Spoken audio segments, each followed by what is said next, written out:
ومن سيئات أعمالنا من يهده الله فلا مضل له ومن يضلل فلا هادي له أشهد أن لا إله إلا الله وحده لا شريك له وأشهد أن محمدا عبده ورسوله لا نبي بعده Allahumma sholli ala sayyidina Muhammad wa ala ali sayyidina Muhammad kama shallaita ala Ibrahim wa ala ali sayyidina Ibrahim ila alamin innaka Hamidum Majid.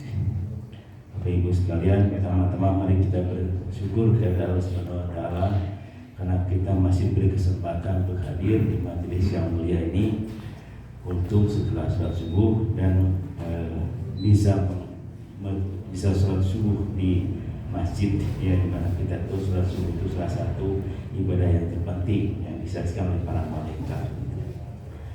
Bapak Ibu sekalian, pada kesempatan ini saya ingin membahas mengenai sejarah dalam arti awalnya adalah ini adalah saya maksud membuat artikel tulisan sebenarnya, tapi tidak sempat terjadi. Ini cikal bakalnya karena membuat artikel itu harus ada referensi yang banyak dan paling sulit membuat artikel itu kan effortnya yang paling tinggi adalah mencari referensinya gitu ya. Jadi pemikiran saya sederhana sebenarnya, ini cikal bakalnya seperti ini Bapak Ibu. Jadi kalau Bapak Ibu pernah belajar sosiologi atau filsafat, itu ada pemikiran yang namanya dialektika Hegel. Hegel itu adalah gurunya Karl Marx, sehingga dari situ dia menjadi Marxisme gitu ya. Nah, nanti pemikiran Karl Marx ini diterjemahkan oleh Lenin menjadi Marxisme Leninisme. Kalau diterjemahkan oleh Mao jadi Marxisme Maois gitu. Jadi sama-sama sebenarnya akarnya adalah dari dialektika Hegel. Hegel itu seorang filsuf, dia mengatakan bahwa dalam pikiran kita itu selalu ada tesa, antitesa, dan sintesa. Jadi tesa itu adalah suatu konsep gitu kira-kira dalam pikiran kita. Nah, konsep ini akan selalu ada lawannya atau alternatif dari konsep itu, namanya antitesa. Nanti kalau dua-duanya digabungkan itu menjadi alternatif ketiga, namanya sintesa. Sintesa itu kalau berkembang lagi menjadi tesa baru. Nanti ada antitesanya lagi gitu. Terus jadi seperti gunung gitu. Dari tesa, antitesa, sintesa jadi tesa lagi. Ada antitesa. Terus jadi pemikiran itu maju menurut Hegel karena ada tesa, antitesa, dan sintesa. Oleh Karl Marx ini diterjemahkan menjadi namanya dialektika materialisme. Jadi kata Karl Marx itu bahwa tesa antitesa ini tidak hanya terjadi pada pikiran saja, tetapi pada masyarakat juga, kehidupan sosial. Ini dibuktikan dalam sejarah katanya bahwa perkembangan masyarakat itu, peradabannya itu dari tesa, antitesa seperti di kita mungkin. Nah, ada mungkin misalkan di kita misalkan gitu ya, ada Pancasila, ada komunis, nanti ada apa gitu. Jadi masyarakatnya masyarakat Pancasila. Nah, dia akan berkembang menjadi masyarakat antitesa Pancasila. Tapi ini pikiran si Karl Marx gitu. Nah, oleh Lenin ini diterjemahkan sehingga ada pertempuran sosial gitu kira-kira. Hanya kata Karl Marx itu nanti ujung-ujungnya itu adalah bertempur antara kaum borjuis dan kaum proletariat. Dan negara komunisme atau masyarakat komunisme kata Karl Marx itu masyarakat sejahtera di mana yang memegang kekuasaan itu proletar, namanya diktator proletariat gitu. Nah, sebenarnya saya ingin mengkanter ini gitu ya dengan membahas peradaban di zaman Khulafaur Rasyidin. Ini bahwa pemikiran Karl Marx itu dalam pikiran saya salah gitu kira-kira gitu. Hanya bedanya kalau Lenin itu proletarnya itu buruh, karena di sana banyak pabrik di Rusia. Kalau di Cina mau itu proletarnya lah para petani gitu. Sehingga kalau digabung ada arit dan palu gitu. Palu itu lambang buruh, arit itu lambang petani gitu. Nah, itu pemikiran Karl Marx sebenarnya yang diambil dari gurunya dosennya gitu ya, yaitu dialektika Hegel itu. Nah ini berkembang terus. Nah tapi saya membaca sejarah peradaban Islam yang tidak seperti itu gitu. Nah ini saya akan ingin membahas mengenai bagaimana perkembangan Islam zaman Khulafaur Rasyidin yang menurut saya tidak sesuai dengan teori Karl Marx itu. Jadi teori Karl Marx itu bisa salah gitu kira-kira, teori komunisme itu sehingga jangan sampai kita mudah-mudahan tidak terjebak dengan pemikiran Karl Marx komunisme itu. Nah ternyata di kita tidak begitu ya. Jadi saya ada membaca mengenai peradaban masa Khulafaur Rasyidin. Nah ada kita tahu 4 orang sahabat Nabi yang dikategorikan sebagai Khulafaur Rasyidin. Ada Khalifah Abu Bakar As-Siddiq, ada Umar bin Khattab, ada Utsman, ada Ali dan itu. Nah saya highlight itu kira-kira kejadian-kejadian penting di dalam masa Khulafaur Rasyidin ini menunjukkan tidak terjadi dialektika materialisme tadi itu yang seperti yang diungkapkan oleh Karl Marx itu. Jadi ini bukan tesa antitesa saya lihat, tapi justru serial gitu. Jadi perkembangan itu masyarakat itu tidak seperti yang diungkapkan oleh Karl Marx tesa antitesa, tapi serial menurut saya itu. Jadi seperti linear gitu kata, meskipun tidak terlalu linear dalam bahasa sederhananya mungkin begitu.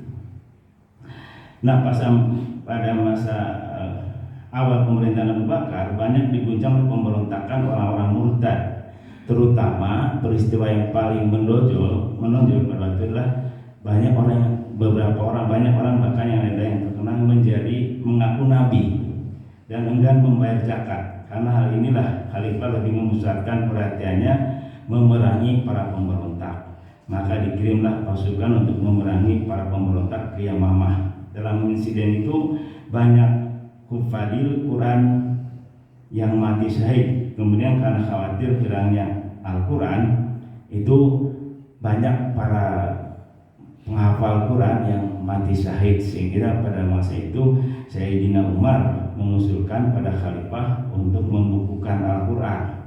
Kemudian untuk merealisasikan saran tersebut diusulkan Zaid bin Sabit untuk mengumpulkan semua tulisan Al-Quran. Pola pendidikan Khalifah Abu Bakar masih seperti Nabi, baik dari segi materi maupun lembaga kependidikannya. Abu Bakar menjadi khalifah hanya 2 tahun. Pada tahun 634 Masehi dia meninggal dunia. Selain menyelesaikan masalah-masalah yang terjadi dalam tubuh umat Islam, Abu Bakar juga mengembangkan wilayah keluar Arab berekspansi. Dalam kepemimpinannya Abu Bakar melaksanakan kekuasaannya sebagaimana pada masa Rasulullah, bersifat sentral, kekuasaan legislatif, eksekutif, dan yudikatif terpusat di tangan khalifah. Lalu itu highlight masa khalifah Abu Bakar As-Siddiq. Masa Khalifah Umar bin Khattab. Pada masa Umar bin Khattab, kondisi politik dalam keadaan stabil. Usaha perluasan wilayah Islam memperoleh hasil yang gemilang. Wilayah Islam pada masa Umar bin Khattab meliputi semenanjung Arabia, Palestina, Syria, Irak, Persia, dan Mesir. Umar dikenal seorang yang pandai dalam menciptakan peraturan, karena tidak hanya memperbaiki bahkan mengkaji ulang terhadap kebijakan yang telah ada. Khalifah Umar juga telah menerapkan prinsip demokratis dalam kekuasaan, yaitu dengan menjamin hak yang sama bagi setiap warga negara. Khalifah Umar terkenal orang yang sederhana, bahkan yang membiarkan tanah di negara jajahan dikelola oleh pemiliknya, bahkan melarang kaum muslimin memilikinya, sedangkan para prajurit menerima tunjangan dari Baitul Mal, yaitu dihasilkan dari pajak.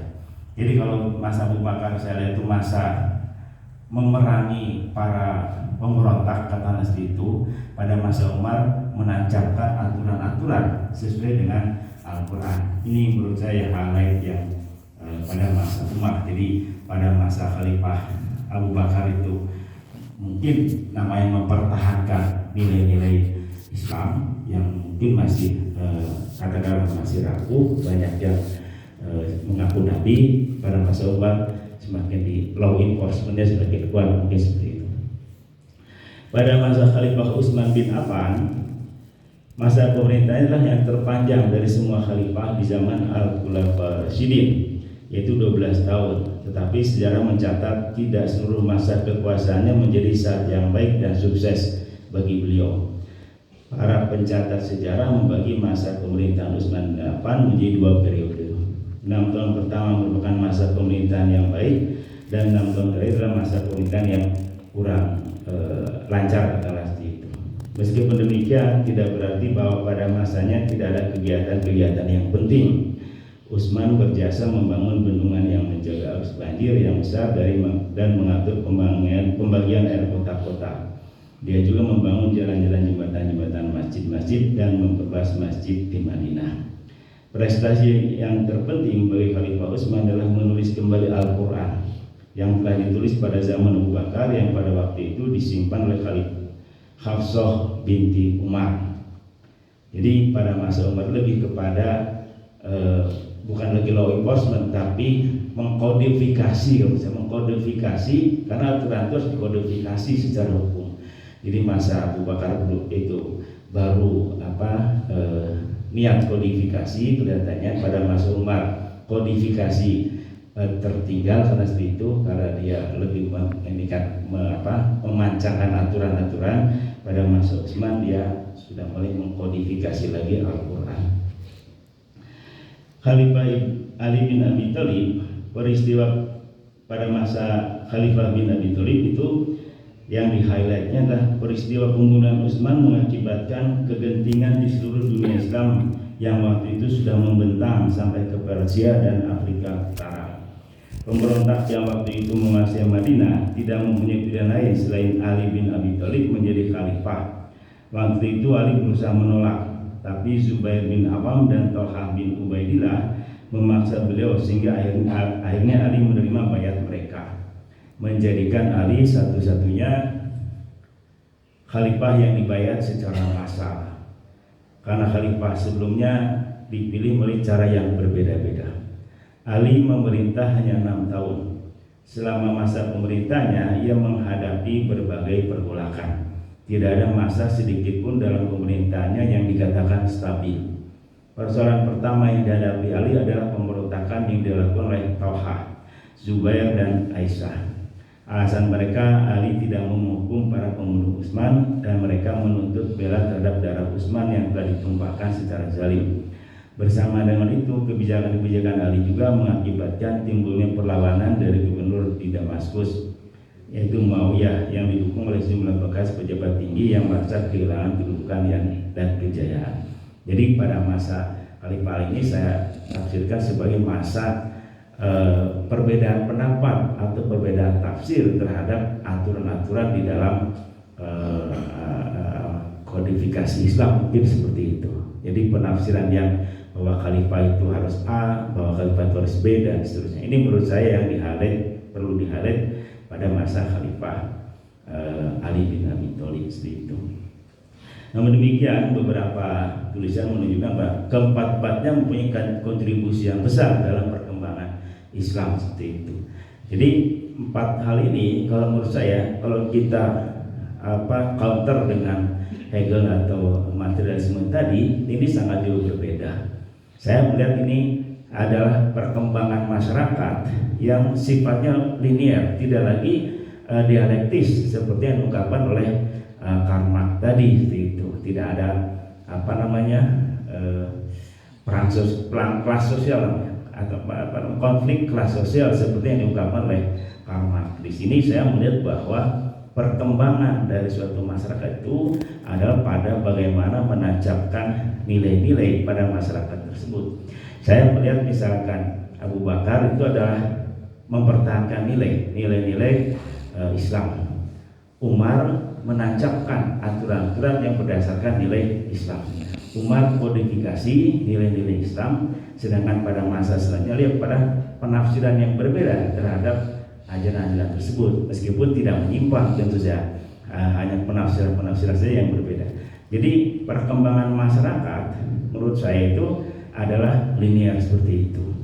Nah, Bapak Ibu, ada beberapa teman saya yang menganalisis perkembangan Indonesia itu juga menggunakan dialektika Hegel atau Karl Marx tadi gitu. Jadi seperti yang saya ungkapkan pada awal tadi bahwa Pancasila itu adalah tesa, antitesanya komunis kata itu. Nanti ada sintesanya seperti itu. Atau dalam bahasa sederhana, masa Soekarno itu ada tesa, masa Soeharto antitesanya, reformasi adalah sintesanya, dan setelah itu akan muncul lagi sebagai tesa, begitu kata itu. Tapi saya tidak melihat seperti itu. Saya melihat bahwa pada masa Soekarno itu seperti Abu Bakar gitu. Pancasila kan dirongrong gitu, ada DITII, ada RMS dan sebagainya. Jadi tapi saya tidak menyamakan Soekarno dengan Abu Bakar ya, tapi kondisinya saya melihat perkembangan masyarakat itu seperti itu juga gitu. Jadi ketika katakanlah pada masa Soekarno itu adalah masa mempertahankan Pancasila seperti Abu Bakar memerangi kaum murtad tadi gitu.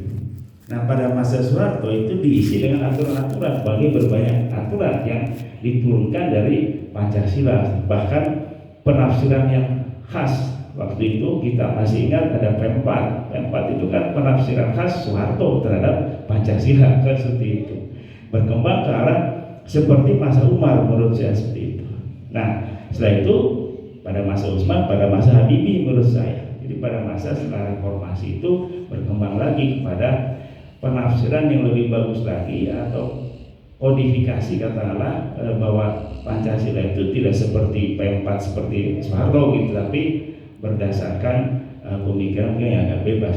Nah setelah itu masuk ke penafsiran yang berbeda-beda mengenai Pancasila, karena pada saat sekarang semua orang mengatakan Pancasilais gitu. Baik yang kalau dulu saya belajar di Indonesia itu ada 3 ideologi sebenarnya yang berkembang, nasionalis, Islam, dan komunis itu. Jadi semua orang itu mengatakan Pancasilais gitu, sama dengan zaman Ali gitu seperti itu. Semua orang mengatakan saya Islam, jadi berperang gitu.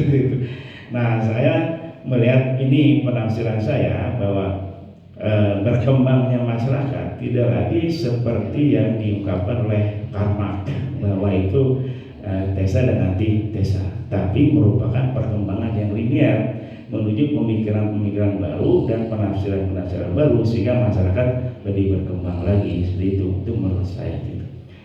Nah itu Bapak Ibu yang ingin saya tulis sebenarnya pemikiran saya, cuman karena waktu harus, karena salah satu tulisan itu yang penting lah referensinya harus jelas gitu, jadi tidak berupa tulisan populer, tapi tulisan yang ilmiah. Tentunya adalah dengan cara kita kalau menulis itu kan buku harus banyak gitu, sebagai referensi gitu ya, meskipun kita hafal tapi bukunya karena lupa gitu. Saya baca mengenai Hegel lupa bukunya, saya baca mengenai Karl Marx lupa juga bukunya yang mana.